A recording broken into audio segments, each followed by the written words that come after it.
کیسے زندگی، آؤ علماء سے پوچھ لیں، آئے جو مشکل پیش کوئی، آؤ علماء سے پوچھ لیں۔ الحمدللہ رب العالمین والصلاة والسلام علی سید المرسلین، اما بعد فاعوذ باللہ من الشیطان الرجیم، بسم اللہ الرحمن الرحیم۔ الصلاة والسلام علیک یا رسول اللہ، الصلاة والسلام علیک یا حبیب اللہ، الصلاة والسلام علیک یا نبی اللہ، وعلی آلک و اصحابک یا نور اللہ۔ میٹھے میٹھے اسلامی بھائیوں، مدنی چینل کے ناظرین، آپ اس وقت ملاحظہ فرما رہے ہیں سلسلہ دارالافتاء اہل سنت۔ الحمدللہ ہمارے ساتھ آج کے سلسلے میں دو مفتیان کرام تشریف فرما ہیں۔ مفتی ماجد مدنی صاحب جو کہ دارالافتاء اہل سنت کنز الایمان مسجد، جو کہ ہمارا مرکزی دارالافتاء اہل سنت ہے، سب سے پہلا دارالافتاء اہل سنت ہے، وہاں تشریف فرما ہوتے ہیں، اور انشاءاللہ عزوجل راول پنڈی سے مفتی نوید چشتی صاحب انشاءاللہ ہمارے ساتھ ہوں گے، جو کہ مرکزی دارالافتاء اہل سنت راول پنڈی میں تشریف فرما ہوتے ہیں۔ درود پاک کی فضیلت سنتے ہیں۔ شیخ طریقت امیر اہل سنت دامت برکاتہم العالیہ اپنے رسالے ضیاء درود و سلام اس کے صفحہ نمبر 6 پر حدیث پاک نقل فرماتے ہیں، نبی کریم صلی اللہ تعالی علیہ وآلہ وسلم نے ارشاد فرمایا، جس نے کتاب میں مجھ پر درود پاک لکھا تو جب تک میرا نام اس میں رہے گا، فرشتے اس کے لیے استغفار یعنی بخشش کی دعا کرتے رہیں گے۔ صلو علی الحبیب صلی اللہ تعالی علی محمد صلی اللہ تعالی علیہ وآلہ وسلم۔ پہلا سوال ہمیں SMS کے ذریعے پوچھا گیا۔ سوال یہ ہے کہ اگر کوئی شخص جو ہے تشہد پڑھنا بھول گیا اور اس نے تشہد کی بجائے تشہد کے مقام پر کوئی اور کلمات ادا کر دیے، جیسے سورہ فاتحہ پڑھ لی یا کچھ اور پڑھ دیا، تو ایسی صورت میں کیا ہوگا؟ یعنی التحیات کے جو الفاظ ہیں وہ چھوڑ دیے اس نے۔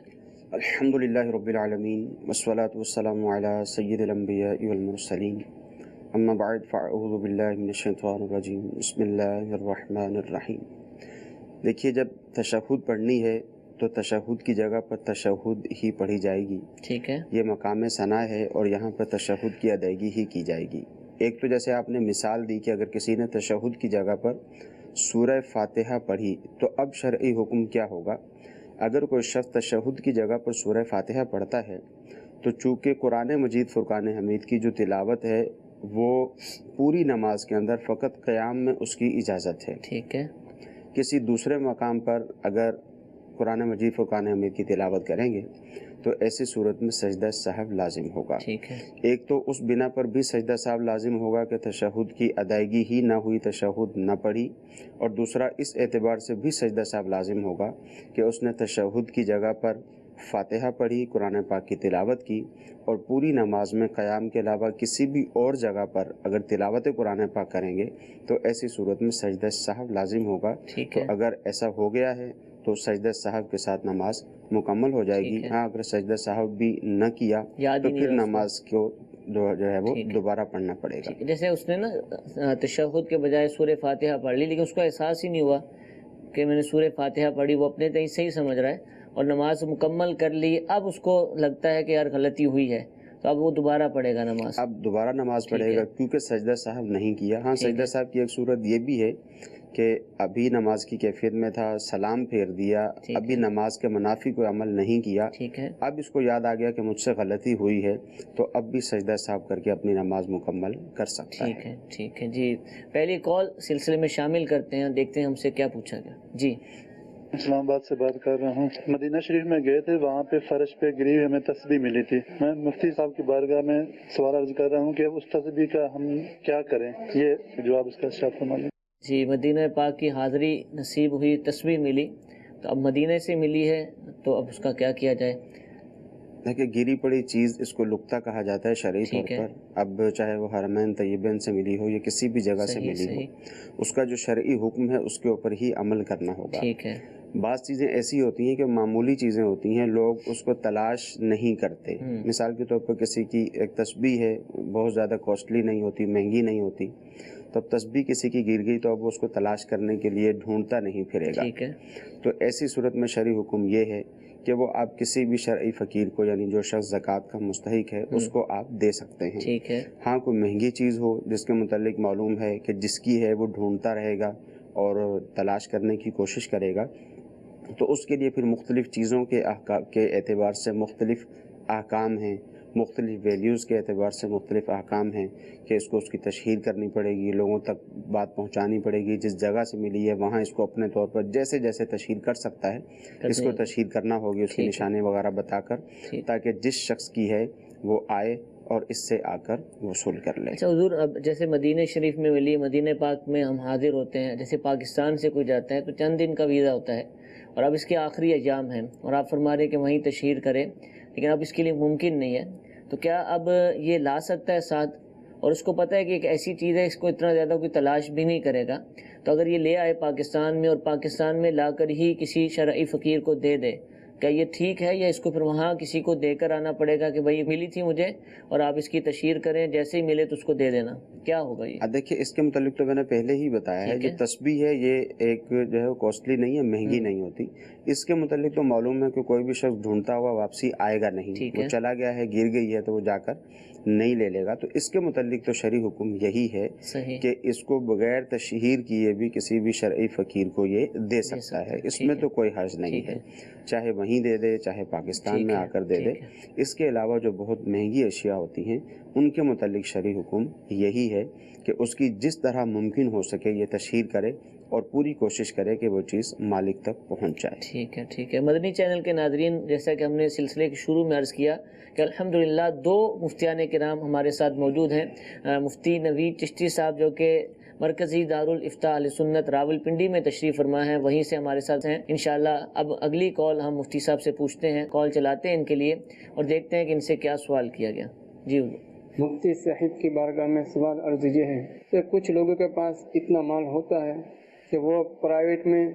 زیادہ وہ لے کر حج کر سکتے ہیں اسی سال، لیکن پھر بھی وہ جو سرکار کی طرف سے کم کرایے میں ہوتا ہے اس میں 3-4 سال تک فارم بھرتے ہیں اور اپنی حج میں تاخیر کرتے ہیں، تو کیا ایسا کرنا جائز ہے؟ الحمدللہ رب العالمین والصلاة والسلام علی سید الانبیاء والمرسلین. جو حج ہے، اگر کوئی شخص صاحب استطاعت ہو جاتا ہے، اس پر حج فرض ہو جاتا ہے اور وہ جتنے رقم خرچ کر کے وہاں جانے کی استطاعت رکھتا ہے تو اتنی رقم خرچ کر کے اس پر جانا، اگر وہ حج کی رقم پوری ہو جاتی ہے تو اس پر جانا لازم ہے اور حج کرنا فرض ہے. اب اگر وہ گورنمنٹ کی اسکیم سے جا سکتا ہے لیکن پرائیویٹ نہیں جا سکتا، مثلا وہ 3 لاکھ 3.25 لاکھ خرچ کر سکتا ہے لیکن 4.5-5 لاکھ روپیہ خرچ نہیں کر سکتا، تو پھر اس صورت میں تو اس پر یہی لازم ہوگا کہ وہ گورنمنٹ کی اسکیم میں اپلائی کرے. اگر وہاں نام آ جاتا ہے تو چلا جائے، نہیں اگر نام آتا ہے تو پھر انتظار کر لے اور دوسرے سال پھر اپلائی کر لے. اگر رقم مزید بڑھ جاتی ہے تو پرائیویٹ طور پر چلا جائے، اگر نہیں بڑھتی ہے تو گورنمنٹ کی اسکیم سے ہی چلا جائے. لیکن یہاں جو سوال کیا گیا ہے کہ اس صورت میں وہ پرائیویٹ جانے کی بھی استطاعت رکھتا ہے اور اس کے باوجود وہ 3-4 سال تک انتظار کرتا رہتا ہے اور نام دیتا رہتا ہے، تو اب اس صورت میں وہ شخص گناہ گار ہوگا، کیونکہ جس شخص پر حج فرض ہو جائے تو اس پر تاخیر کرنا منع ہے، جائز نہیں ہے اس کے حق میں. اگر بلا وجہ شرعی وہ تاخیر کرے گا تو اس صورت میں وہ گناہ گار ہوگا. تو اس کے لیے اب یہ جو صورت سوال میں ذکر کی گئی ہے، اس صورت میں اس کے لیے لازم ہوگا کہ وہ اگر سرکاری اسکیم میں اس کا نام نہیں آیا تو پرائیویٹ طور پر رقم جمع کروا کر جس طریقے سے جا سکتا ہے وہ حج پر جائے اور حج ادا کرے، اور جو تاخیر اس نے 3-4 سال کی کر لی ہے اس پر بھی اللہ تعالیٰ کی بارگاہ میں توبہ کرے اور اللہ تعالیٰ سے معافی مانگے. ٹھیک ہے. کوشش کریں کہ وہ پرائیویٹ اسکیم سے پیکج لے لے جبکہ اس کے پاس استطاعت بھی ہے. ٹھیک ہے. اچھا، ایک سوال میسیج کے ذریعے پوچھا گیا ہے، نوید صاحب سے ہی میں کروں گا. سوال یہ ہے کہ کیا مرد ہاف بازو کی شرٹ پہن کر یا قمیض پہن کر نماز پڑھ سکتا ہے؟ جیسے ٹی شرٹ پہنی جاتی ہے تو اگر ٹی شرٹ کسی نے پہنی ہو تو ایسی صورت میں اس کی نماز ہو جائے گی یا اس میں کوئی کراہت یا کوئی اور معاملہ ہوگا؟ اصل تو مسئلہ یہ ہے کہ اگر کسی شخص نے لباس پہنا ہے تو وہ لباس اگر عادت کے مطابق ہے، جیسا عام عموماً عادت کے مطابق لباس پہنا جاتا ہے، اور وہ لباس پہن کر معزز لوگوں کے سامنے اور دنیا داروں کے سامنے اور عام رشتہ داروں عزیزوں کے سامنے جا سکتے ہیں اور جاتے رہتے ہیں، تو پھر وہ لباس پہن کر نماز بھی پڑھی جا سکتی ہے۔ اور ایک وہ لباس ہے کہ جو عادت کے خلاف ہے، خلاف معتاد ہے، کہ وہ لباس پہن کر بندہ معزز لوگوں کے سامنے نہیں جا سکتا، تو وہ اللہ تعالیٰ کی بارگاہ میں پہن کر آنے اور نماز پڑھنے کی بھی اجازت نہیں ہوگی۔ تو جو ٹی شرٹ ہے ہاف بازو،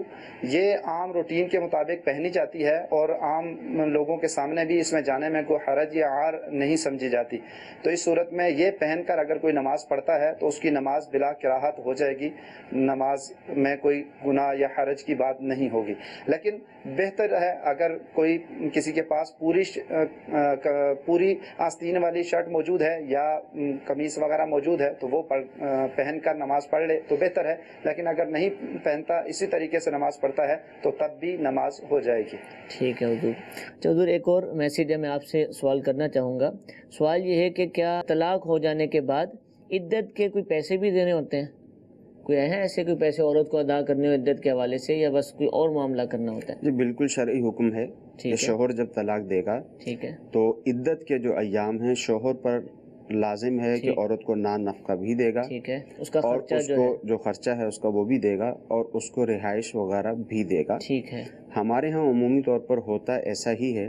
کہ طلاق ہو جانے کے بعد کیونکہ کافی زیادہ چپکلش بڑھ چکی ہوتی ہے، تنازعات بہت زیادہ بڑھ چکے ہوتے ہیں، لڑائی جھگڑے ہو چکے ہوتے ہیں، تو عمومی طور پر یہ دیکھا گیا ہے کہ عورت اپنے والدین کے گھر چلی جاتی ہے، جبکہ شرعی حکم یہ ہے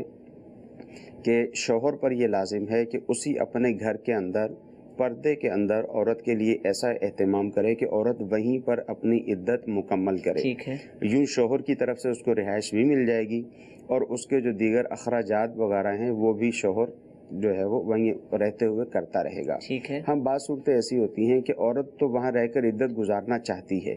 کہ شرعی حکم ہے کہ شوہر کے گھر پہ عدت گزارنی ہے، وہاں گزارنا چاہتی ہے، مگر وہاں کوئی ایسا اہتمام نہیں ہو پاتا، پردے وغیرہ کے مسائل ہیں، وہاں کوئی اہتمام نہیں ہو پاتا، یا شوہر اس کو زبردستی گھر سے ہی نکال دیتا ہے کہ میں نے تمہیں یہاں پر نہیں رکھنا، تو ایسی صورت میں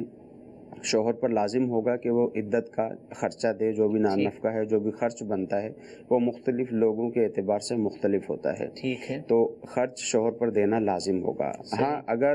شوہر اپنے گھر پر رکھنا چاہتا ہے، رہائش بھی دے گا، اخراجات بھی پورے کرے گا، اس کے باوجود عورت نہیں رہنا چاہتی، یعنی شوہر کی طرف سے مکمل اہتمام ہے، پردے کا اہتمام بھی ہوگا، ہر چیز ہوگی، عورت کو کسی طرح کی کوئی پریشانی نہیں ہے،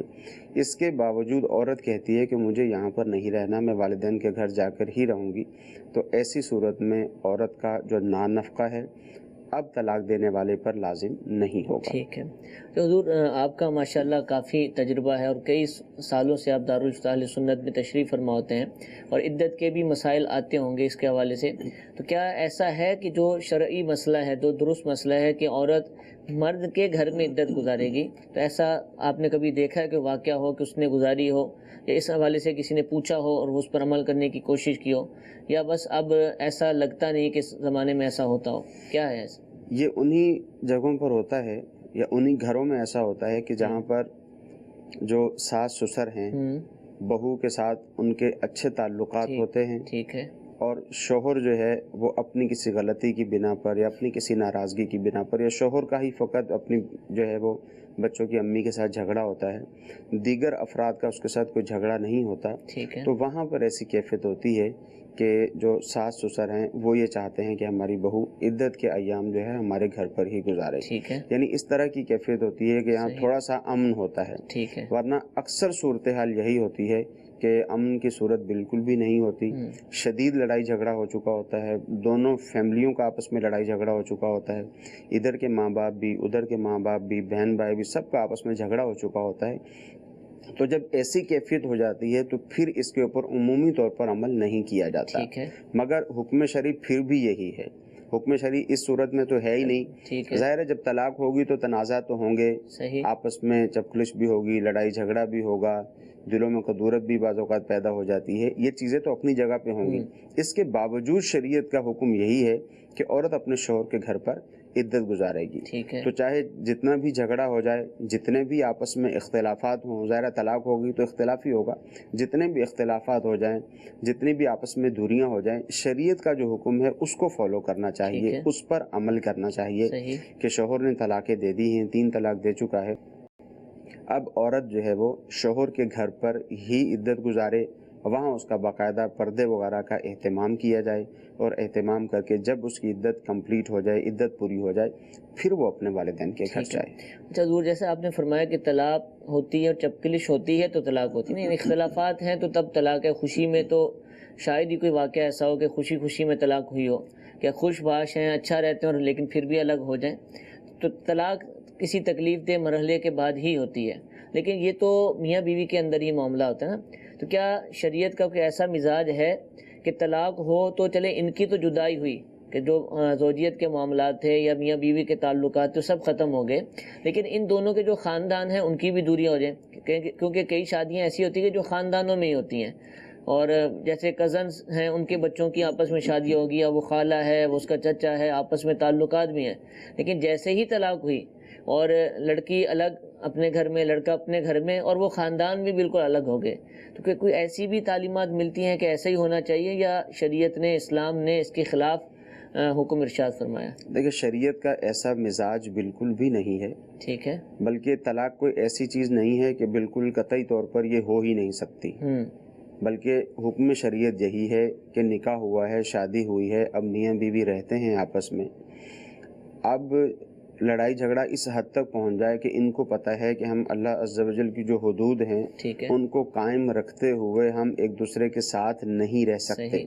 اگر ایسی کیفیت پیدا ہو جاتی ہے تو اولاً تو یہی حکم ارشاد فرمایا گیا کہ دونوں فیملیز کے جو بڑے افراد ہیں، سمجھدار افراد ہیں، ان کو حکم بنایا جائے، ان کو فیصلہ کرنے کے لیے جمع کیا جائے، بڑوں کو بٹھایا جائے، بیٹھ کر اس مسئلے کو کسی نہ کسی طرح حل کرنے کی کوشش کی جائے. اور اگر کوئی بھی صورت کسی بھی طرح سے نہیں بن پاتی ہے تو اب شریعت کا یہ حکم نہیں ہے کہ جب آپس میں رہتے ہوئے شریعت کی حدود و قیود کا ان کو معلوم ہے کہ یہ خیال نہیں رکھ سکتے، اب شریعت کا حکم یہ نہیں ہے کہ اب بھی یہ ساتھ رہیں اور شریعت کی جو حدود و قیود ہے اس کا خیال نہ رکھیں، بلکہ اب ان کو علیحدہ ہونے کی ایسی صورت میں اجازت ہوتی ہے. مگر یہاں پر ایک چیز اور بھی ہے، آپ گفتگو شروع ہوئی ہے تو اس کا بھی ذکر کروں کہ علیحدگی طے ہو گئی کہ بس اب علیحدہ ہی ہونا ہے، اور کوئی صورت نہیں رہی، میاں بیوی آپس میں بھی بیٹھ کے بات چیت کر لی، دونوں فیملیز نے بیٹھ کر آپس میں بات کر لی، اس کے علاوہ خاندان کے جو بڑے تھے، جو برادری کے بڑے افراد تھے، انہوں نے بھی بیٹھ کر آپس میں بات کر لی، کوئی کسی طرح صورت نہیں بنی. اب اگر علیحدگی ہی اختیار کرنی ہے تو ہمارے ہاں عمومی ماحول یہ ہے کہ لڑکی والوں کی طرف سے بالخصوص یہ مطالبہ ہوتا ہے، اور اسی طرف جو برادری کے بڑے افراد ہیں ان کی طرف سے بھی بالخصوص یہ مطالبہ ہوتا ہے کہ اب 3 طلاق لکھ کر دے دی جائے، پوری لکھو مکمل 3 طلاق لکھ کے دے دی جائے. وہ شاید سمجھتے ہیں کہ اگر 1 طلاق دیں گے تو میاں بیوی میں آپس میں علیحدگی مکمل طور پر نہیں ہوگی، جو کہ وہ چاہ رہے ہوتے ہیں. تو یہ طریقہ کار 100% غلط ہے. یہ طریقہ کار اختیار کرنے کے بعد میں پچھتاوا ہوتا ہے، اور لوگ پھر یہ کہتے ہیں کہ ہماری شریعت بہت زیادہ سخت ہے اور شریعت کا مزاج بہت زیادہ سخت ہے، حالانکہ ایسی کوئی بات نہیں. یعنی طلاق جب ہو جاتی ہے پھر احساس پیدا ہوتا ہے، پھر جب علماء سے پوچھتے ہیں وہ کہتے ہیں کوئی صورت نہیں، تو اب شریعت کے اوپر بات آ جاتی ہے. اب شریعت کے اوپر بات آتی ہے کہ شریعت کا مزاج سخت ہے. حالانکہ شریعت کا جو مزاج ہے، شریعت نے جو طلاق دینے کا احسن طریقہ بیان کیا ہے، جو سب سے بہترین طریقہ بیان کیا ہے، وہ یہ طریقہ بیان کیا ہے کہ شوہر اپنی بیوی کو اس کی ایسی پاکی کے ایام میں طلاق دے جس میں شوہر بیوی کے قریب نہ گیا ہو. یہ ایک ایسی بہترین صورت شریعت نے بیان کی ہے کہ ایسی کیفیت کے اندر میاں بیوی کا آپس میں ایک تعلق بھی ہوتا ہے، پاکی کے ایام میں آپس میں قربت بھی نہیں ہوئی، تو ایسی صورت میں جو شوہر ہے اب وہ طلاق دینے کے لیے سوچتا ہے. یعنی احسن صورت یہ بتائے گی، اور پھر یہ بتایا گیا کہ 1 طلاق دے اور 1 طلاق دے کر زوجہ سے الگ ہو جائے. اب 3 مینسز عورت کے گزریں گے، 3 مینسز گزرنے کے بعد عورت شوہر کے نکاح سے نکل جائے گی، وہ جہاں چاہے شادی کر سکتی ہے. اب ایسا نہیں ہے کہ وہ ایک طلاق ہوئی ہے تو اب وہ کسی دوسری جگہ شادی نہیں کر سکتی، ٹھیک ہے۔ مگر لوگ یہ سمجھتے ہیں نہیں 3 طلاق ہوگی تو 3 طلاق کے بعد ہی عورت دوسری جگہ پہ شادی کر سکے گی، لہٰذا وہ 3 طلاق دلوانے کے در پہ ہی ہوتے ہیں۔ بلکہ مجھے نتیجہ لگتا ہے پھر- کہ جیسے آپ مسئلہ بیان کر رہے ہیں نا، تو کئی لوگ ہوں گے کہ یہ بھی کہتے ہوں گے پتہ نہیں غلط بات بیان کر رہے ہیں، یعنی جو اس کا غلط مسئلہ ہے اتنا ذہنوں میں پکا ہو چکا ہے کہ وہ سمجھتے ہیں کہ 3 کے بغیر طلاق ہو ہی نہیں سکتی۔ تو اب جب آپ صحیح مسئلہ بیان کر رہے ہیں نا، تو شاید اس حوالے سے بھی ذہن میں آیا کہ یہاں یہ کیسے باتیں کر رہے ہیں، یہ یہاں کیا کر ایک رہے ہیں۔ اور بات بھی ہے، وہ بھی جی، میں جی۔ بیان کر دیتا ہوں۔ اولاً اس بات کا دھیان رکھنا چاہیے کہ جب شریعت نے ہمیں یہ طریقہ کار بیان کیا، ٹھیک ہے۔ طلاق دینے کا جو سب سے قرآن پاک آسان، میں جو بہترین طریقہ کار ٹھیک جو ہے۔ بیان ہوا ہے، اس طریقے پر اگر طلاق دینے شوہر جائے گا تو شوہر 50 مرتبہ طلاق دینے سے پہلے سوچے گا۔ صحیح صحیح، یعنی اگر شریعت نے جو طریقہ بیان کیا ہے اس طریقے کو اختیار کرے گا تو یہ نہیں کہ پوری فیملی، فقط شوہر کی بات کر رہا ہوں ٹھیک ہے۔ کہ فقط شوہر طلاق دینے سے پہلے 50 مرتبہ سوچے گا، پھر اگر سوچ بچار کے بعد اگر وہ طلاق دے ہی دے گا تو ایسی صورت میں جب 3 مینسز گزر جائیں گے عورت اس کے نکاح سے نکل جائے گی۔ ٹھیک ہے۔ اب راستہ باقی ہے، ابھی بھی ایک ہے صورت، اب میاں بیوی آپس میں ان کا ذہن بنا کہ نہیں ہمیں دوبارہ ساتھ رہنا ہے، ٹھیک، یا آپس میں ذہن نہیں بنا، فیملی کا ذہن بن گیا، فیملی والوں نے ان کو سمجھا دیا، کسی بھی طرح اب دوبارہ اگر ساتھ رہنے کی صورت ہوگی تو اب یہاں پر کسی طرح کی کوئی پیچیدگی نہیں ہے، ٹھیک ہے، کیونکہ شریعت نے جو آسانی دی تھی آپ نے اس کو اختیار کیا۔ ماشاء اللہ، جب آپ نے شریعت کی آسانی کو اختیار کیا، اللہ تعالیٰ سے ڈرتے ہوئے جو ایک طلاق دینے کا طریقہ کار تھا اسی پر عمل کیا، جو طلاق دینے کا غلط طریقہ ہے ایک ساتھ 2 طلاقیں دے دینا یا ایک ساتھ 3 طلاقیں دے دینا، جو غلط طریقہ کار ہے اس کو آپ نے اختیار نہیں کیا۔ ٹھیک ہے، شریعت نے جو راستہ بتایا تھا اس کو آپ نے اختیار کیا تو شریعت نے آپ کو راستہ بھی دیا۔ ماشاء اللہ، اب وہ راستہ موجود ہے، اب دوبارہ اگر ساتھ راضی رہنا ہوں، چاہتے ہیں، مہینہ گزر گیا، ٹھیک ہے، ایک تو مینسز گزر گئے، عورت کی عدت گزر گئی، صحیح، عورت جہاں چاہے نکاح کر سکتی لیکن ہے، نہیں کیا ابھی اس تک، کے بعد مہینہ گزر گیا، ٹھیک ہے، 2 مہینے گزر گئے، احساس پیدا ہوا، سال 2 سال گزر ٹھیک گئے، ہے۔ اب دوبارہ یہ ساتھ رہنا چاہتے ہیں تو ان کو آپس میں فقط نکاح کر لینا ہے، جیسا کہ اولاً انہوں نے آپس میں کتنا نکاح آسان کیا اور تھا۔ سہل طریقہ ہے، اور یہ فائدہ آسان کتنا، سہل طریقہ ہے۔ ٹھیک ہے، یہاں پر لوگ یہ سمجھتے ہیں ایک تو 3 طلاق کی صورت تھی، وہ تو اگر 3 طلاق کی صورت اختیار کر لیں گے تو اب تو دوبارہ ان کا جو ہے وہ نکاح دوبارہ ہو سکے گا، مگر ہے، وہ شرائط کے ٹھیک ساتھ ہے۔ ہے، ٹھیک ہے۔ مگر یہاں بھی لوگ یہ سمجھتے ہیں کہ شوہر نے 1 طلاق دی جی جی، اور جب عورت کی عدت ختم ہو جائے گی تو وہ یہ اب سمجھتے بس ہیں کہ یہ جو ختم۔ 1 طلاق ہے یہی 3 طلاقوں میں کنورٹ ہو جائے گی۔ یہ بھی غلط فہمی ہے، یہ بھی غلط فہمی ہے۔ ٹھیک ہے، 1 طلاق شوہر نے دی ہے تو عدت گزرنے کے بعد وہ 1 ہی رہے گی، وہ کبھی بھی 3 نہیں ہوں گی۔ 1 طلاق شوہر نے دی تھی، عدت گزر گئی، وہ 1 ہی رہے گی، سال گزر گیا، 2 سال گزر گئے، دوبارہ ساتھ رہنا چاہتے ہیں دوبارہ نکاح کر سکتے ہیں۔ ٹھیک، یعنی شریعت کی طرف سے کتنی آسانی ہے کہ شوہر 1 طلاق شوہر نے دی، اب دوبارہ ساتھ رہنا شروع ہو گئے، بالفرض دوبارہ ایسی کیفیت پیدا ہو گئی، دوبارہ جھگڑے شروع دوبارہ شوہر نے شریعت کے اسی طریقے پر عمل کیا ایک اور طلاق 1 دی، ہی طلاق دی، ٹھیک پھر ہے، اس کے پاس کتنا زیادہ وقت ہے۔ ٹھیک تو ہے، جب شریعت نے ہمیں ماشاء اتنا اللہ، زیادہ وقت دیا ہے سبحان اللہ، اور ایک طریقہ کار بتایا ہے، جو مقصد تھا کہ آپس میں رہنا دشوار ہو ٹھیک گیا ہے، تھا، وہ ہو گیا، شرعی حدود و قیود ٹھیک ہے، کو مد نظر رکھتے ہوئے شریعت کے مطابق آپس میں رہنا دشوار ہو گیا تھا، مقصد یہ تھا کہ میاں بیوی الگ ہو جائیں، ٹھیک ہے، وہ 1 طلاق سے بھی حاصل ہو رہا تھا، صحیح، اور 1 طلاق سے جب مقصد حاصل ہو رہا ہے تو اس میں بعد میں پشیمانی بھی نہیں ہو رہی، پریشانی بھی نہیں ہو رہی، بچے ہیں تو بچوں کی خاطر بعض اوقات لوگ کہتے ہیں چلیں ٹھیک ہے دوبارہ ساتھ رہ لیتے ہیں۔ یار مثال کے طور پہ ایسا ہوتا ہے کہ کوئی ایک فریق غلطی پر ہوتا ہے، لڑائی جھگڑے زیادہ کرتا ہے، اسی کی وجہ سے سارے معاملات خراب ہوتے ہیں، لیکن جب اس کو پہلے سمجھاتے ہیں تو نہیں سمجھ آتی۔ اب جب طلاق ہو جاتی ہے تو پھر ظاہر سی بات ہے کہ اب اس کو لگ رہا ہے کہ اب تو معاملہ بالکل ختم۔ مثال کے طور پہ عورت ہے اور وہ جو ہے وہ بالکل معاملات خراب کر رہی ہے، تو جب اس کو واقعتاً 1 طلاق ہو جائے گی اور اس کو پتہ ہے کہ مجھے طلاق ہو چکی ہے اور علیحدگی بھی ہو چکی ہے، تو اب ہو سکتا ہے کہ اس کے اندر احساس پیدا ہو جائے۔ تو اگر وہ 3 جیسا کہ آپ فرما رہے ہیں تو اس کو کوئی راستہ نہیں، یعنی 3 طلاقیں جب اس کو دی جائیں گی، اور 1 کی صورت میں شریعت نے کتنا اچھا راستہ رکھا ہے کہ اب بھی وہ دوبارہ رجوع کر سکتی ہیں۔ جی بالکل، وہ اسی عدت وجہ کے سے دوران بھی آپس میں عدت کے دوران بھی رجوع ہو سکتا ہے، یعنی اگر 1 طلاق رجعی دی ہے تو ایسی صورت میں عدت کے دوران بھی رجوع ہو سکتا ہے، یعنی عدت ابھی نہیں گزری اس کے دوران بھی رجوع ہو سکتا ہے، اس میں تو نکاح کرنے کی بھی حاجت نہیں ہوتی، ٹھیک ہے، شوہر 2 گواہوں کی موجودگی میں عورت سے کہہ دے کہ میں تم سے رجوع کرتا ہوں، رجوع ہو جائے گا، ٹھیک ہے، اور اگر عدت گزر گئی تو پھر نکاح کی صورت ہوگی۔ تو اس بات کا دھیان رکھنا چاہیے، میاں بیوی کو بھی دھیان رکھنا چاہیے، اور جو بڑے افراد ہیں جو فیملیز کے بڑے ہیں ان کو بھی خیال رکھنا چاہیے، صحیح، اور بالخصوص جہاں پر برادریوں میں بیٹھ کر فیصلے ہوتے ہیں ان کو بھی اس بات کا دھیان رکھنا چاہیے. عمومی طور پہ دیکھا یہ گیا ہے کہ بعض اوقات جو برادری کے بڑے افراد ہیں, جو عہدے داران ہوتے ہیں برادری کے, وہ بھی آتے ہیں اور ان کا کہنا یہ ہوتا ہے کہ ہم نے تو اپنی زندگی میں بہت زیادہ فیصلے کروائے ہیں, تو وہ اسی طرح کے فیصلے کروا رہے ہوتے ہیں کیونکہ علم دین کی کمی ہے, معلومات نہیں ہوتی. تو اس طریقہ کار پر رہیں. الحمدللہ عز و جل دعوت اسلامی کی طرف سے ایک طلاق کے متعلق ایک پمفلٹ بھی تیار کیا گیا ہے کہ اگر بالفرض یہی ساری صورتحال وہاں لکھی ہوئی ہے کہ آپس میں جس قدر ممکن ہو سکے مصالحت کی کوشش کی جائے, صلح نامے کی کوشش کی جائے, اگر نہ ہو سکے اور ناگزیر ہو جائے, علیحدگی ہی ناگزیر ہو جائے, تو اس کا جو طریقہ بیان کیا گیا وہ یہی بیان کیا گیا جو میں نے ابھی بیان کیا. اس میں ایک اور بھی طبقہ ایسا ہے کہ جو معاملہ خراب کر دیتا ہے کہ جو اسٹامپ پیپر بنانے والے ہیں, کہ وکیل وغیرہ یا جو بھی اسٹامپ پیپر بناتے ہیں, اس درجے پہ جو بھی کام کرتے ہیں, تو لوگ ان سے بھی رجوع کرتے ہیں. لوگ شاید یہ بھی سمجھتے ہیں کہ طلاق نامہ بنے گا تو طلاق ہوگی. تو جو ہم نے سیکھا ہے دارالافتاء اہل سنت کے سلسلوں میں وہ یہی کہ وہ عام طور پہ 3 طلاقوں کے پیپر بنے ہوتے ہیں, ان کو بس نام تبدیل کرنا ہوتا ہے اور تھوڑی بہت اس میں اور تبدیلی ضرورتاً کر کے وہ دے دیتے ہیں. تو اس سے بھی پھر معاملات خراب ہو جاتے ہیں. دیکھیں وہاں تو ایک کاروباری صورتحال ہے کیونکہ ان چیزوں کو سمجھنے والے لوگ ایسی جگہوں پہ بہت کم ہوتے ہیں. مگر پچھلے دنوں میرے پاس ایک وکیل صاحب آئے تھے, نوجوان تھے ماشاءاللہ,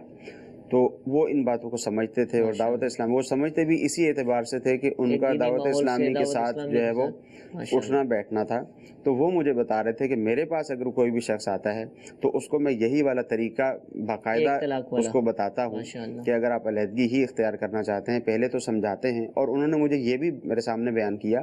کہ جب وہاں بھی لوگ جاتے ہیں تو وہاں بھی بہت بڑی تعداد ایسے لوگوں کی بھی موجود ہے کہ جو اولاً سمجھاتے ہیں. اچھا ماشاءاللہ, وہ سمجھاتے ہیں مگر سمجھانے کے بعد جب یہ سمجھتا نہیں ہے تو راستہ وہ وہی اختیار کرتے ہیں 3 طلاق والا. ان کے پاس پیپرز وغیرہ بنے ہوئے ہوتے ہیں کمپیوٹر پر, وہ ان کے نام فیڈ کرتے ہیں, ان کو پیپر نکال کر دے دیتے ہیں. مگر بعض وہاں پر بھی ایسے ہیں جو اس حوالے سے سمجھاتے ہیں. تو ایسے افراد کو بھی اس بات کا دھیان رکھنا چاہیے کہ اگر کوئی شخص آتا ہے تو اولاً تو اس کو سمجھانا چاہیے, جس قدر ممکن ہو سکے اس کو سمجھانا چاہیے. ہاں اب اس کو سمجھانے کے باوجود کوئی بھی اگر صورت نہیں نکل رہی, اگر وہ تنہا ہی آیا ہے, بعض اوقات شوہر غصے میں لڑائی کر کے آ کے بیٹھ جاتا ہے, تو اس کو یہ کہیں کہ آپ اپنے والد کو لے کر آئیں یا اپنے بڑے بھائی کو لے کر آئیں, ہم ان سے بھی بات کرتے ہیں. جیسے ہمارے پاس بھی آتے ہیں تو ہم بھی اس طرح سے سمجھاتے ہیں, کوشش کرتے ہیں. تو وہاں بھی اگر کوئی شخص جاتا ہے تو ان کا بھی یہی طریقہ کار ہونا چاہیے کہ جو اس طرح کے پیپرز وغیرہ طلاق کے بنا کے دیتے ہیں, ان کو بھی چاہیے کہ اگر تنہا فرد آیا ہے تو پھر اس کے والد کو یا کسی کو بلائیں, ان کو سمجھائیں. اگر کوئی بھی صورت نہ بنے تو پھر وہ طریقہ اختیار کریں کہ فقط ایک طلاق دی جائے. تو بالخصوص اس حوالے سے جو مفتی صاحب نے رہنمائی فرمائی, تو اس سے یہ لگتا ہے کہ جو اسٹامپ پیپر لکھتے ہیں ان حضرات کو بھی طلاق کے حوالے سے, چونکہ ایک یہ دینی مسئلہ ہے, طلاق کا مسئلہ کوئی عام معاملہ نہیں ہے کہ ہر کوئی جو بھی فیلڈ سے وابستہ ہو, کسی بھی فیلڈ سے وابستہ ہو, اور وہ اس کے فیصلے کرنا شروع کر دے, لکھنا شروع کر دے, اور لوگوں کو اس کا حکم بتانا شروع کر دے. ایسا نہ کیا جائے, بلکہ چونکہ یہ ایک دینی مسئلہ ہے تو علماء نے جو قرآن و حدیث سے سمجھ کر بیان کیا اسی کو سمجھا جائے اور اسی کے مطابق عمل کرنے کی کوشش کی جائے. لہذا جو اسٹامپ پیپر لکھنے والے ہیں, وکلاء حضرات ہیں, اگر ان کے پاس اس طرح کے کیسز آتے ہیں تو ان کو چاہیے کہ اس حوالے سے جو شریعت کے احکام ہیں ان کو ضرور سیکھیں. اور چونکہ علم دین حاصل کرنا چاہیے اور حسب حال علم دین حاصل کرنا اس کے بھی درجات ہیں, فرض واجب وغیرہ کے حوالے سے. تو جو شادی شدہ ہیں کہ ان کو طلاق کے مسائل بھی سیکھنا چاہیے. الحمدللہ جیسا کہ مفتی صاحب نے ابھی طلاق کے مسائل کے حوالے سے ایک پرچے کا, ایک پمفلٹ کا ذکر کیا, اسی طرح ایک اور کتاب طلاق کے آسان مسائل, یہ مکتبۃ المدینہ پر دستیاب ہے. مفتی محمد قاسم عطاری صاحب کی یہ کتاب ہے, استاد محترم, اس کو بھی آپ حاصل کیجیے. اور بہت ہی آسان الفاظ کے اندر جو ضروری مسائل ہیں جو ایک عوامی انداز کے اندر لکھے گئے ہیں اور عوام الناس کو پڑھنے چاہیے اور ان کے لیے ہی لکھے گئے ہیں. علماء کے لیے تو بڑی بڑی کتب بھی موجود ہوتی ہیں لیکن ان کے لیے بھی فائدہ مند ہوں گے. تو اس کتاب کو حاصل کیجیے, دعوت اسلامی کی ویب سائٹ سے بھی اس کو ڈاؤن لوڈ کر سکتے ہیں. اس کو ضرور پڑھا جائے اور اس کے مسائل کو ذہن میں رکھا جائے, تو کبھی خدا نخواستہ ایسا معاملہ آ جائے تو انشاءاللہ علم دین ہوگا تو بڑی غلطی سے ہم محفوظ ہو جائیں گے. اللہ تعالیٰ ہم سب کے گھروں میں امن و امان عطا فرمائے, پیار و محبت عطا فرمائے اور مل جل کر رہنے کی توفیق عطا فرمائے. مفتی نوید چشتی صاحب ہمارے ساتھ موجود ہیں, اب ان کے لیے ہم ایک کال سلسلے میں شامل کرتے ہیں. جی چلائیے. میں نے یہ پوچھنا تھا کہ یہ جو قضا نماز کس انداز سے پڑھی جاتی ہے؟ میں فرض یہ ایک انسان سارا دن کام کرتا رہتا اور اس کی کچھ نماز قضا ہو جاتی ہے تو اس کو کس انداز میں پڑھی؟ مکمل نماز پڑھنی چاہیے وہ قضا کو 4 فرض پڑھنی چاہیے؟ جی حضور، قضا نماز کیسے پڑھی جائے؟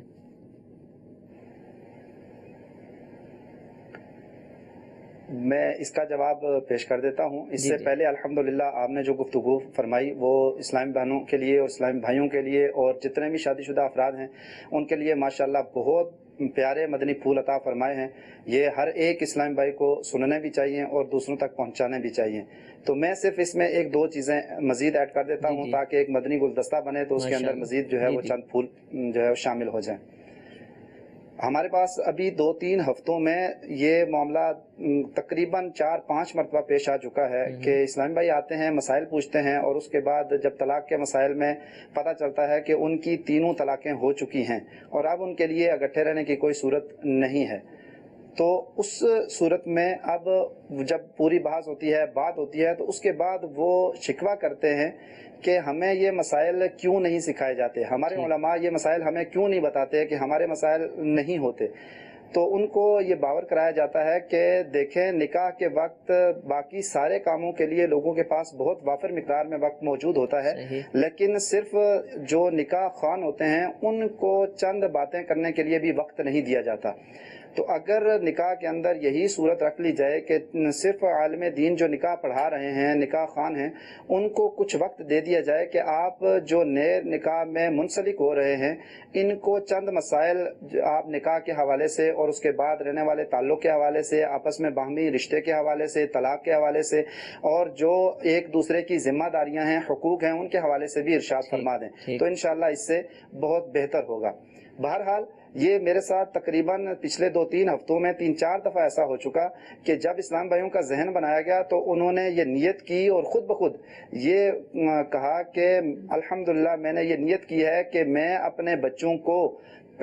سب سے پہلے کفریہ کلمات کے حوالے سے مسائل اور پھر نکاح طلاق کے حوالے سے، بچوں کی پرورش کے حوالے سے، شوہر بیوی کے حقوق کے حوالے سے سب کچھ سکھاؤں گا، اس کے بعد ان کی شادی کریں گے۔ اور آج سے ہی میں نے نیت کر لی ہے کہ ان کو کسی اچھے عالم کے پاس بھیج کر یہ مسائل سکھانے شروع کر دیں گے تاکہ جو غلطی ہم نے کر لی ہے وہ غلطی وہ نہ کریں۔ تو میں بھی مدنی چینل کے ذریعے تمام اسلامی بھائیوں، تمام اسلامی بہنوں سے یہ عرض کرتا ہوں کہ جب بھی اپنے بچوں کی شادیاں کرنے کا سوچیں تو اس سے پہلے یہ ضرور خیال رکھیں کہ ان کو یہ شرعی مسائل جو ان کے نکاح طلاق کے حوالے سے، ایک دوسرے کے حقوق کے حوالے سے، والدین کے حوالے سے اور آپس میں گھر میں رہنے کے حوالے سے جو بنیادی ضروری مسائل ہیں وہ ضرور سکھائیں تاکہ بعد میں کوئی پچھتاوے کی صورت نہ رہے۔ ٹھیک ہے، ماشاءاللہ۔ دوسری بات کہ بہت سارے اسلامی بھائیوں کو ہم نے دارالفتاح میں آئے تو طلاق کے مسائل ہم نے ان سے سنے اور ان کی مسائل جب ان کو بتا دیے گئے تو اس کے بعد انہوں نے یہ کہا کہ ہمیں یہ مسائل پتہ ہی نہیں تھے اور ہمیں پتہ ہی نہیں تھے کہ اس طریقے سے طلاق دینے سے بیوی نکاح سے نکل جاتی ہے اور اس کے بعد کوئی صورت نہیں رہتی نکاح میں آنے کے لیے۔ تو ان کو بتایا گیا کہ اگر آپ پہلے دارالفتاح میں تشریف لے آتے، آپ کے کوئی جھگڑے ہوتے، آپ کے لیے کوئی مشکلات ہوتی، آپ کے لیے کوئی ایسی صورت بن رہی تھی کہ جس کی وجہ سے آپ نکاح کو ختم کرنا چاہتے تھے تو آپ دارالفتاح میں تشریف لاتے، وہاں آ کر بات کر لیتے اور آپ کو اچھا طریقہ بھی بتا دیا جاتا، آپ کی گفتگو بھی سن لی جاتی اور آپ کا ذہن بھی بنا دیا جاتا۔ تو بہت سارے ایسے اسلامی بھائی بھی ہیں کہ جو پہلے آ جاتے ہیں اور جب ان کی باتیں سنی جاتی ہیں تو اس سے پتہ چلتا ہے کہ ان کی نکاح ختم کرنے تک نوبت نہیں پہنچی ہے، طلاق تک ان کی نوبت نہیں آئی ہے، صرف چند غلط فہمیاں ہیں۔ اگر دونوں فیملیوں کو بٹھا کر ان سے بات کر لی جائے گی تو الحمدللہ ان کی غلط فہمیاں دور ہوئی ہیں اور ان کا نکاح باقی رہا ہے اور طلاق تک نوبت نہیں آئی۔ اور اگر کہیں پر ایسی صورت بن جاتی ہے کہ ان کی طلاق تک نوبت آ جاتی ہے تو ان کو سمجھا دیا جاتا ہے، جیسے مفتی صاحب نے، عبد الماجد صاحب نے ابھی فرمایا کہ صرف ایک طلاق دی جائے اور طلاق احسن دی جائے، تو بہت ساروں نے اس پر عمل کیا اور پھر اس کے بعد ان کے لیے راستہ موجود رہا، 1-2 سال کے بعد انہوں نے دوبارہ نکاح کر لیا۔ تو جتنے اسلامی بھائی اسلامی بہنیں سن رہے ہوں ان سے عرض ہے کہ اگر کہیں ایسی نوبت بن رہی ہو، کسی گھر کے اندر اگر لڑائی جھگڑے ہو رہے ہوں اور طلاق تک نوبت آ رہی ہو تو خود فیصلہ کرنے کے بجائے اور طلاق دینے کے بجائے پہلے کسی دارالفتاح میں تشریف لے جائیں اور وہاں جا کر مفتی صاحب سے پورے مسئلے کا بیان کر کے ان سے حل لے لیا جائے تو انشاءاللہ اس کا بہت فائدہ ہوگا اور کئی زندگیاں بچ جائیں گی، کئی خاندان ٹوٹنے سے اور لڑائی جھگڑے سے بچ جائیں گے۔ ماشاءاللہ۔ ایسے لگ لگ رہا ہے کہ دارالفتاء اہل سنت دارالفتاء تو ہے ہی، دارالتربیت بھی ہے، کہ جو لوگ آتے ہیں کہ یعنی جیسے کہ لوگ کہتے ہیں کہ بھئی یہاں تو طلاق کے فتوے دیے جاتے ہیں، لیکن لگتا ہے کہ طلاقیں روکی بھی جاتی ہیں ہونے سے، جیسا آپ نے بھی ارشاد فرمایا، مفتی نوید صاحب نے بھی فرمایا. تو یہ ایک اچھا سائن ہے کہ ایک عالم کے پاس حاضر ہو جائیں گے انشاءاللہ عز و جل، وہ آپ کے مسئلے کو حل کرنے کی کوشش کرے گا. اولاً جو شریعت نے احکام بیان کیے ہیں اس کے مطابق آپ کی تفہیم کی صورت ہوگی، اور اگر کوئی ایسی صورت پیدا ہوتی بھی ہے تو جیسا کہ مدنی چینل پر بتایا جا رہا ہے کہ ایک طلاق دی جائے، یہ احسن طریقہ ہے، شریعت کا مزاج یہ ہے، تو انشاءاللہ وہاں بھی اسی حوالے سے تربیت ہوگی. تو علم دین حاصل کرتے رہیں گے، علماء کی صحبت میں رہیں گے. مدنی چینل جیسا کہ ایک بہت ہی بڑا ذریعہ ہے علم دین حاصل کرنے کا، اس کو دیکھنے کی عادت بنائیں. بالخصوص مدنی مذاکرہ جو کہ امیر اہل سنت دامت برکاتہم العالیہ کا سلسلہ ہے، کہ جس میں الحمدللہ مختلف موضوعات کو بہت ہی پیارے انداز میں علم و حکمت بھرے انداز کے اندر الحمدللہ بیان کیا جاتا ہے. آپ اس سلسلے کو دیکھنے کی کوشش کریے. بالخصوص جو ہر ہفتے والے دن، ہفتے کو رات عشاء کی نماز کے بعد امیر اہل سنت مدنی مذاکرہ فرماتے ہیں، اس کی بالکل پکی عادت بنا لیجیے، اور اپنا جدول، اپنا اسکیڈول ایسا بنائیے کہ انشاءاللہ ہر ہفتے جو مدنی مذاکرہ ہوتا ہے اس کو بھی ضرور دیکھنا ہے. انشاءاللہ یہ دیکھتے رہیں گے. ہمارا سلسلہ جو کہ ابھی بھی آپ ملاحظہ فرما رہے ہیں، دارالفتاء اہل سنت، روزانہ ہی الحمدللہ مختلف عنوانات پر ہم گفتگو کرتے ہیں، اور بعض اوقات کسی موضوع پر لمبی بحث بھی ہو جاتی ہے، طویل گفتگو ہو جاتی ہے، اس سے بہت اچھے اثرات، بہت اچھے نتائج حاصل ہوتے ہیں. تو دیکھتے رہیں گے تو انشاءاللہ سیکھتے بھی رہیں گے، ذہن بھی بنتا رہے گا. مسائل بار بار سیکھتے رہیں گے تو انشاءاللہ مسائل ہمارے ذہنوں میں پختہ بھی ہو جائیں گے. اللہ تعالیٰ عمل کی توفیق عطا فرمائے. سوال حضور آپ سے پوچھا گیا تھا قضا نماز سے متعلق، اس کا جواب ارشاد فرمائیے. جی، پہلی بات تو یہ ہے کہ اگر نوکری ایسی ہے کہ جس کی وجہ سے جان بوجھ کر کوئی نماز رہ جاتی ہے اور نماز نہیں پڑھتے، تو یہ تو سخت گناہ کبیرہ ہے اور حرام ہے. اور اگر نوکری ایسی ہے کہ جس کی وجہ سے نماز پڑھ ہی نہیں سکتے اور نماز کی ممانعت ہے، تو پھر اس صورت میں اب تو وہ نوکری کرنا ہی جائز نہیں ہوگا. اور بہرحال ایسا کوئی بھی کام کرنا کہ جس کی وجہ سے نماز نہ پڑھ سکیں اور نماز کی طرف نہ جا سکیں، تو یہ ایسا کرنا گناہ ہے، منع ہے. ہر حال میں کوشش کی جائے کہ کم از کم نماز کے لیے ٹائم ملتا رہے اور نماز پڑھ سکیں. اگر کسی کی نماز رہ جاتی ہے تو پھر اس صورت میں اب وہ اگر نماز کا وقت گزر گیا ہے تو صرف فرض نماز کی قضا ہوگی. اب جو سنتیں ہیں اور جو ان کے ساتھ نوافل ہیں ان کی قضا نہیں ہوگی، بلکہ صرف فرضوں کی قضا ہوگی. اور عشاء کی نماز میں 7 وتر ہیں، ان کی قضا کرنی پڑے گی. ان کے علاوہ باقی چیزوں کی قضا نہیں ہوتی. لیکن جان بوجھ کر کسی نماز کو قضا کرنا گناہ ہے، حرام ہے، اور ایسا شخص فاسق ہے، توبہ لازم ہے. استغفراللہ. اللہ تعالیٰ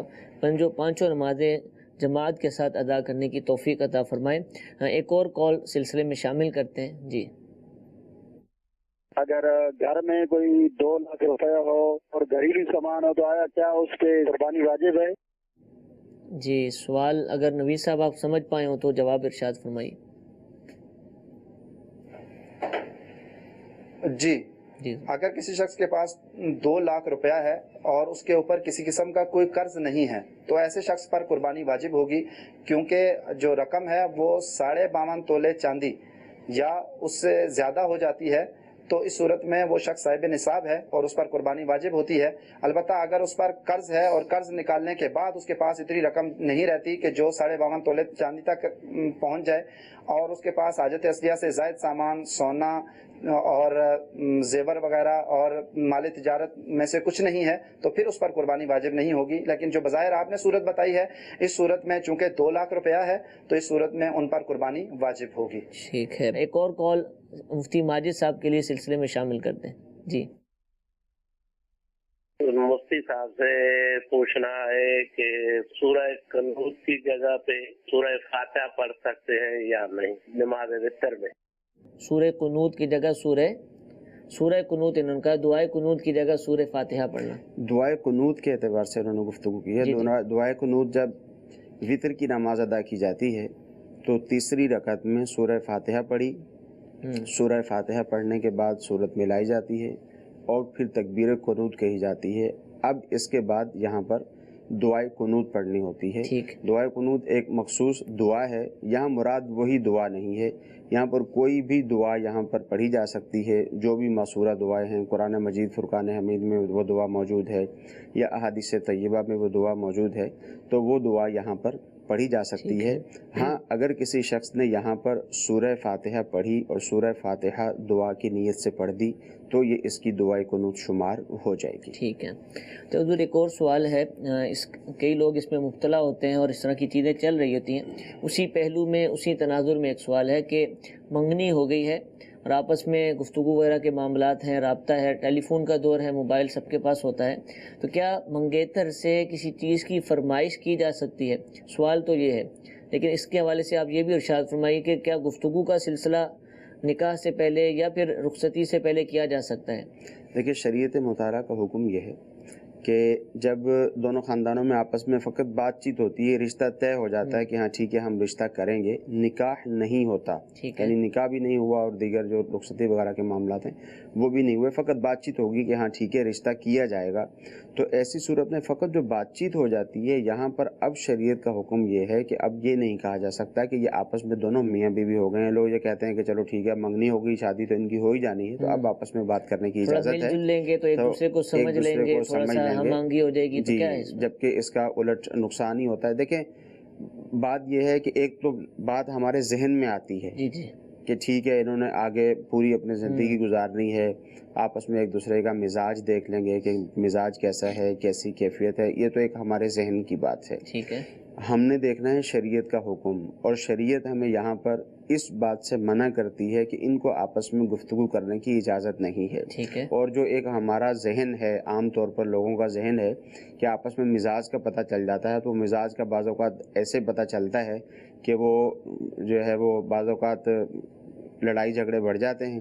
اور کئی دفعہ ایسا بھی ہوتا ہے کہ وہ جو بات چیت طے ہوئی ہوتی ہے جس کو منگنی کا نام دیا جاتا ہے وہ بھی ختم ہو جاتی ہے ان کی آپس کی گفتگو کی بنا پر۔ بہرحال وہ ختم ہو یا نہ ہو، شریعت کا حکم ہے آپس میں بات چیت بھی نہیں کر سکتے اور تحفے تحائف کا لین دین بھی نہیں کر سکتے۔ وہ فیملی کی طرف سے ہوتا ہے کہ لڑکے کی فیملی کی طرف سے کچھ بھیج دیا گیا یا لڑکی کی فیملی کی طرف سے بھیج دیا گیا، اگرچہ وہ لڑکے یا لڑکی کے لیے بھیجا گیا ہو، اس میں شرعی طور پہ کوئی قباحت نہیں ہے، آپس میں ڈائریکٹ ان کا رابطہ یوں نہیں ہونا چاہیے۔ اچھا کزنز ہیں، پہلے سے ہی خاندان ہے، پتہ ہے کہ وہ لڑکی کون ہے لڑکا کون ہے، تو اب ایسی صورت میں اس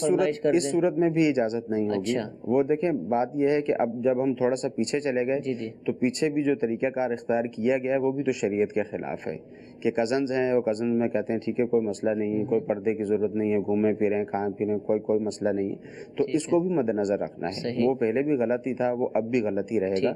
تو منگنی ہو گئی ہے، چاہے کسی غیر کے گھر پر ہو، چاہے آپس میں کزنز وغیرہ کی ہو، تو ان کو بھی آپس میں نہ بات چیت کرنے کی اجازت ہوگی اور نہ ڈائریکٹ تحفے تحائف کے لین دین کی اجازت ہوگی۔ اچھا یہ سوال تو تھا نا فرمائش کرنا، فرمائش نہیں کہ خود ہی جو نا منگیتر جو ہے لڑکا مثال کے طور پہ وہ خود ہی دے دیتا ہے اپنی طرف سے بغیر فرمائش کیے، تو یہ بھی اس کی بھی اجازت نہیں ہے، تحفہ لینے یہ آپس میں غیر محرم ہے، اور چونکہ آپس میں غیر محرم ہے تو غیر محرم کا آپس میں اس طرح سے تحفے تحائف کا لین دین جو ہے وہ اس کی اجازت نہیں ہے۔ یعنی ان کا معاملہ وہی ہے کہ ایک عام اجنبی مرد و عورت کا ہوتا ہے، بھلے ان کا ایک انگیجمنٹ ہو چکی ہے، آپس میں ایک بات ہوئی ہے، لیکن اس سے کوئی فرق نہیں پڑا، ان کی جو نامحرم والی حالت تھی وہ بھی اسی طرح ابھی تک قائم ہے۔ ٹھیک ہے، تو اس مسئلے پر غور کرنا چاہیے۔ اس طرح کے بہت سارے مسائل ہم معاشرے میں دیکھتے ہیں اور اس کے پھر نتائج جو نکلتے ہیں وہ بھی ہمارے سامنے ہوتے ہیں، تو جو شریعت مطہرہ نے احکامات بیان کیے ہیں ان پر عمل کرنا ہی چاہیے اور ان پر عمل کرنے کا ذہن بھی ہونا چاہیے۔ پردے کے حوالے سے اگر ذہن بنا ہوگا بالخصوص اسلامی بہنوں کا اور اسلامی بھائیوں کا بھی، کیونکہ اسلامی بھائیوں نے پردہ کرنا تو نہیں ہے لیکن ان کے گھر میں خواتین ہیں، ان کی بہنیں ہیں، ان کے اور بھی ایسی عورتیں ہیں کہ جن کے ساتھ ان کا رشتہ داری ہے یا کوئی بھی معاملہ ہے، تو پردے کے احکام مرد و عورت دونوں کو سیکھنے چاہیے، بالخصوص عورتوں کو۔ اس حوالے سے الحمدللہ امیر اہل سنت کی بہت ہی پیاری کتاب پردے کے بارے میں سوال جواب پردے کے بارے میں سوال جواب، کوسچن آنسر ہیں، اور بڑے آسان انداز کے اندر جو سوالات ہو سکتے تھے الحمدللہ بہت ساری سوالات اس کتاب کا حصہ ہیں۔ اگر وہ ہم پڑھ لیں گے، چاہے مرد ہو چاہے وہ عورت ہو، تو انشاءاللہ عز و جل بہت ساری ایسی باتیں کہ جو شاید ہمارے ذہنوں میں بھی نہ آتی ہوں کہ یہ اس کا بھی پردہ کرنا ہے، اس طرح بھی پردہ ہوتا ہے، یہ بھی حکم ہے، تو انشاءاللہ اس کتاب کو پڑھنے کی برکت سے وہ انشاءاللہ ہمیں معلوم ہو جائیں گے۔ تو اس کتاب کو ضرور حاصل کیجئے۔ اگر پردے کا ذہن ہوگا تو انشاءاللہ جو اس طرح کے سوالات پوچھے جاتے ہیں تو شاید ان میں بھی کمی آ جائے گی، اس طرح کے معاملات ہونا بند ہو جائیں گے۔ اللہ تعالیٰ ہمیں توفیق دے کہ ہم یہ کتاب بھی پڑھنے میں کامیاب ہو جائیں۔ ایک کال مزید سلسلے میں شامل کرتے ہیں۔ جی، سوال یہ ہے کہ کیا تفسیر قرآن بخشی جا سکتی ہے؟ دوسرا سوال یہ ہے کہ کیا تفسیر قرآن ایک ساتھ پڑھنا ہے، یعنی کہ جیسے پہلے قرآن پڑھا عربی میں، اس کے بعد تفسیر قرآن، یا علیحدہ پڑھ سکتے ہیں؟ تو اس میں کوئی گناہ تو نہیں؟ ٹھیک ہے، بڑا ایک نئے انداز سے سوال کیا ہے کہ ہم عام طور پر تو یہ کہتے ہیں نا کہ قرآن پاک پڑھا اس کا اصال کرنا، اس کو بخشنا، تو تفسیر کا مطالعہ کیا تو کیا تفسیر کو بخشا جا سکتا ہے، اس کا اصال ثواب کیا جا سکتا ہے یا نہیں؟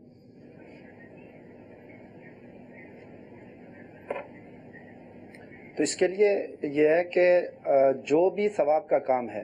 بہت سارے لوگ یہ سمجھتے ہیں کہ جو ایصال ثواب کے لیے ہی کام کیا ہے یا کچھ پڑھا ہے تو اسی کا ایصال ثواب کیا جا سکتا ہے، اس کے علاوہ کسی چیز کا ایصال ثواب نہیں کیا جا سکتا۔ حالانکہ ایسا نہیں ہے، ہر وہ کام جس پر ہمیں ثواب ملے گا، اللہ کی طرف سے اجر ملے گا، تو اس کا ثواب بھی کسی کو ایصال کیا جا سکتا ہے، چاہے وہ فرض نماز ہو، چاہے وہ حج ہو، چاہے وہ عمرہ ہو، چاہے وہ کوئی بھی نیکی کا کام ہو، اس کا ثواب ملے گا تو وہ ثواب کسی کو ایصال کر سکتے ہیں۔ تو اسی طریقے سے اگر کوئی قرآن پاک کی تفسیر پڑھتا ہے تو اس تفسیر کے پڑھنے پر بھی اچھی نیت ہوگی تو انشاءاللہ ثواب بھی ملے گا، اور جو علم حاصل ہوگا تو علم حاصل کرنے کی نیت سے پڑھے گا تو اس کا ثواب بھی ملے گا، اور قرآن پاک کا مفہوم سمجھنے کی وجہ سے اگر کوئی پڑھے گا تو اس کا بھی انشاءاللہ ثواب ملے گا۔ تو جو بھی اس کو ان چیزوں پر ثواب ملے گا، وہ کسی کو ایصال ثواب کرنا چاہے تو کر سکتا ہے، وہ ایصال کرنے میں کوئی حرج نہیں ہے۔ اسی طریقے سے اب جو دوسرا سوال کیا ہے کہ قرآن پاک کو صرف تفسیر کے ساتھ کس طریقے سے پڑھنا چاہیے، تو اس کے لیے یہ ہے کہ جس کے لیے جو آسان ہو اس طریقے سے وہ پڑھ سکتا ہے، کہ چاہے وہ پہلے ایک رکوع قرآن پاک کی آیات کا پڑھ لے اور اس کے بعد اس کی تفسیر پڑھ لے تو بھی ٹھیک ہے، اور اگر وہ ایک آیت کر کے پڑھے اور پھر اس کے ساتھ تفسیر پڑھ لے اس آیت کی تو بھی ٹھیک ہے۔ اور میں اپنے طور پر مشورہ یہ دیتا ہوں کہ اگر کوئی شخص عربی کو بالکل بھی نہیں جانتا اور اس کو بالکل اس کے بارے میں معلومات نہیں ہے تو پھر چند آیات اکٹھی پڑھ کے اس کے بعد تفسیر پڑھ لے، تو انشاءاللہ آیات پڑھنے سے قرآن پاک کی تلاوت کا ایک ذوق بھی برقرار رہے گا، اور ساتھ ساتھ جو ہے وہ تفسیر پڑھے گا تو پورے ایک رکوع کی یا چند آیات کی ایک ہی مرتبہ پڑھے گا تو زیادہ سمجھ میں آ جائے گی۔ اور اگر کوئی شخص تھوڑا عربی کو جانتا ہے تو پھر اس صورت میں وہ ایک آیت کر کے اس کے ساتھ ساتھ تفسیر پڑھتا رہے تو انشاءاللہ ایک تو وہ تفسیر بھی اس کو سمجھ میں آ جائے گی، اور دوسرا یہ ہوگا کہ وہ قرآن پاک کی آیات کا ترجمہ بھی اس کے ذہن میں بیٹھتا جائے گا، اور جب کبھی آئندہ تفسیر نہیں پڑھیں گے، صرف قرآن پاک کی آیات پڑھیں گے تو وہ مفہوم اس کے ذہن میں خود بخود پیچھے چل رہا ہوگا اور اس کو سمجھ میں آ رہی ہوگی۔ انشاءاللہ تفسیر کی بات چلی، تفسیر پڑھنے کے حوالے سے اس کے اصال ثواب کے متعلق، اور پھر مفتی صاحب نے طریقہ بھی ارشاد فرمایا کہ کس انداز سے مطالعہ کیا جائے، تو آپ کو مشورہ دیتا چلوں کہ اگر آپ تفسیر پڑھنا چاہیں اور اردو زبان میں پڑھنا چاہیں تو الحمدللہ بہت ہی پیاری تفسیر سراۃ الجنان، الحمدللہ مفتی محمد قاسم قادری صاحب جو ہمارے استاد محترم ہیں انہوں نے اس کو ترتیب دیا ہے، اس کو لکھا ہے، اور مکتبۃ المدینہ نے الحمدللہ اس کو شائع کیا ہے، تو یہ مکمل تفسیر مکتبۃ المدینہ سے آپ خرید سکتے ہیں۔ اور اس کے لیے ایک اور بھی طریقہ اس کو پڑھنے کا، اور بہت پیارا کام کیا گیا الحمدللہ دعوت اسلامی کی مجلس IT کی جانب سے، اس کی موبائل اپلیکیشن بنا دی گئی ہے۔ اللہ تعالیٰ ہمیں پابندی کے ساتھ روزانہ قرآن پاک کی تلاوت کرنے، اس کے احکامات کو سیکھنے، اس کی تفسیر کا مطالعہ کرنے کی توفیق عطا فرمائے۔ ایک اور کال سلسلے میں شامل کرتے ہیں، جی چلائیے۔ مسئلہ پوچھنا تھا کہ والد صاحب حیات ہوتے ہیں تو ان کی حیات کے اندر ہی ان سے پیسے لے کر بندہ کاروبار شروع کر لیتا ہے، ٹھیک ہے، وہ کاروبار شروع کرتا ہے اور کاروبار جس بیٹے کو کروایا جاتا ہے وہ گھر کی سربراہی بھی اسی کے سر پہ ہوتی ہے، گھر کے تمام معاملات کو اسی نے ہی ہینڈل کرنا ہے۔ تو اب جو اس رقم اس نے تجارت کے لیے لی، کاروبار کے لیے لی، اس کو کاروبار میں انویسٹ کیا، وہ کاروبار جو چل رہا ہے اسی کاروبار کے دوران والد صاحب کا وصال ہو جاتا ہے تو اس کے بعد اب اس مال کو کس نوعیت سے دیکھا جائے گا، مالی وراثت کو سمجھا جائے گا کہ کیا اس کے بارے میں کیا حکم؟ جی حضور، یہ ایک اہم معاملہ ہے، انہوں نے پیشگی ہی پوچھ لیا، ورنہ تو اس کے بعد کے معاملات پوچھے جا رہے ہوتے ہیں۔ انہوں نے بالکل پیشگی ہی پوچھ لیا ہے ماشاءاللہ۔ اور اس کے لیے ویسے تو یہی ہوگا کہ ان کو مفتی صاحب کے پاس جانا ہوگا اور جا کر ساری کیفیت جو ہے وہ بیان کرنی ہوگی، کیونکہ والد صاحب بعض اوقات اپنے اپنا جو کاروبار ہے وہی بڑے بیٹے کو تھما دیتے ہیں کہ ٹھیک ہے تم یہ کام کرتے رہو، تو ظاہر ہے وہ والد صاحب کا ہی رہتا ہے۔ بعض اوقات جو رقم وغیرہ دی جاتی ہے، بعض اوقات تو ایسی صورت ہوتی ہے کہ رقم بیٹے کو قرض کے طور پر دے دی جاتی ہے کہ ٹھیک ہے آپ اپنا کاروبار کریں، اپنا کاروبار سنبھالیں، جب رقم آپ کے پاس ہو پھر آپ مجھے واپس کر دیں۔ بعض اوقات ایسی صورت بھی ہوتی ہے کہ رقم بیٹے کو دے دی مگر وہ بطور قرض نہیں دی جاتی، کیونکہ بیٹا ہے اس کو پیسے دے دیے کہ بیٹا کام کرو، گھر کے اخراجات چلاؤ، تو اس میں کافی مختلف طرح کی کیفیت ہوتی ہیں۔ تو کیا کیفیت ہوگی، کیا صورت ہوگی، اور پھر اس کے بعد شرعی احکام کیا ہوں گے، وہ وراثت میں تقسیم ہوگا، یہ کیا چیز وراثت میں تقسیم ہوگی، کیا چیز بیٹے کی ذاتی رہے گی، کون سا ان کے والد کا کہلائے گا، کیا وراثت میں تقسیم ہوگا، کیا اس کا کہلائے گا، تو یہ کافی ساری اس میں صورتیں بن جاتی ہیں۔ تو بہتر طریقہ کار یہی ہے کہ دارالافتاء میں مفتی صاحب کے پاس حاضر ہوں، جو بھی صورت ہوگی وہاں ایک صورت کنفرم کر کے پھر ان کو جواب دے دیا جائے گا۔ یعنی زیادہ تو یہی کہا جاتا ہے نا کہ باپ کے انتقال کے بعد بڑا بھائی یا جس نے یہ اس طرح کے معاملات کیے ہوتے ہیں وہ یہی کہہ رہا ہوتا ہے یہ تو اکثر میرا ہی ہے، والد صاحب نے سب تھوڑا سا دیا تھا، تو ایسا نہ کیا جائے بلکہ مفتیان کرام سے رابطہ کیا جائے، 100% ان کو، اور کیس بھی پورا بتایا جائے کہ ڈاکٹر کو جب آپ اپنی پوری کیفیت نہیں بیان کریں گے دوا بھی صحیح نہیں ملے گی۔ تو ایسے معاملات میں لگتا ہے کہ شاید لوگ مسائل چھپاتے ہوں۔ جی الحمدللہ عز و جل دارالفتاء اہل سنت میں جب لوگ آتے ہیں کے لیے تو پھر ان سے ساری معلومات لے لیتے ہیں، کیونکہ ان کو تو نہیں معلوم ہوتا، طلاق کا مسئلہ پوچھنے کے لیے آیا تو اس کو نہیں معلوم ہوتا مجھے کیا کیا سوالات کرنے ہیں۔ اسی طرح ان مسائل میں بھی سامنے والے کو معلوم نہیں ہوتا، وہ کہتے ہیں بس جو میں نے بتایا آپ مجھے اس کا جواب دے دیں۔ تو اب دارالفتاء میں جو مفتیان کرام موجود ہوتے ہیں ان کو پتا ہوتا ہے کہ ہم نے یہاں پر مزید کیا کیا اس سے سوالات کرنے ہیں، ان سوالات کے جوابات لینے کے بعد پھر ایک صورت سامنے آتی ہے، دیگر بہن بھائیوں کو، والد کو، والدہ کو بلانا پڑتا ہے تو ان کو بھی بلایا جاتا ہے۔ مکمل مسئلہ جب سامنے آ جاتا ہے، سوال کی صورت بالکل واضح ہو جاتی ہے تو پھر اس صورت میں جواب دیا جاتا ہے۔ ٹھیک ہے، ماشاءاللہ بہت ہی پیارا انداز ہے، اور ہم سلسلوں کے اندر بھی دیکھتے ہیں ہمارے مفتیان کرام جب جواب عطا فرماتے ہیں تو جب تک وضاحت نہیں ہوتی سوال کی تو پھر جواب بھی عطا نہیں فرماتے بلکہ اس کو رابطے کا ہی کہتے ہیں، جیسے کہ آخری سوال کے اندر بھی ہوا، اور جو واضح ہوتا ہے ایک کامن سوال ہوتا ہے اس کا جواب بھی ہمیں فوراً الحمدللہ مل جاتا ہے۔ بہت ہی احتیاط کے ساتھ یہ ہمارا شعبہ الحمدللہ کام کر رہا ہے، اور اس کی خدمات بھی الحمدللہ آپ کے سامنے ہے، تو اس کے علماء سے، مفتیان کرام سے آپ وابستہ رہیں گے تو انشاءاللہ عز و جل دین و دنیا کی بھلائیاں نصیب ہوگی۔ سلسلے کا وقت ختم ہوا، اللہ تعالی ہم سب کو علم دین حاصل کرنے، اس پر عمل کرنے، دوسروں تک پہنچانے کی توفیق عطا فرمائے، آمین بجاہ النبی الامین۔ صلو علی الحبیب صلی اللہ تعالی علی محمد صلی اللہ تعالی علیہ وسلم۔ گزارے کیسے زندگی، آؤ علماء سے پوچھ لیں، آئے جو مشکل پیش کوئی، آؤ علماء سے پوچھ لیں۔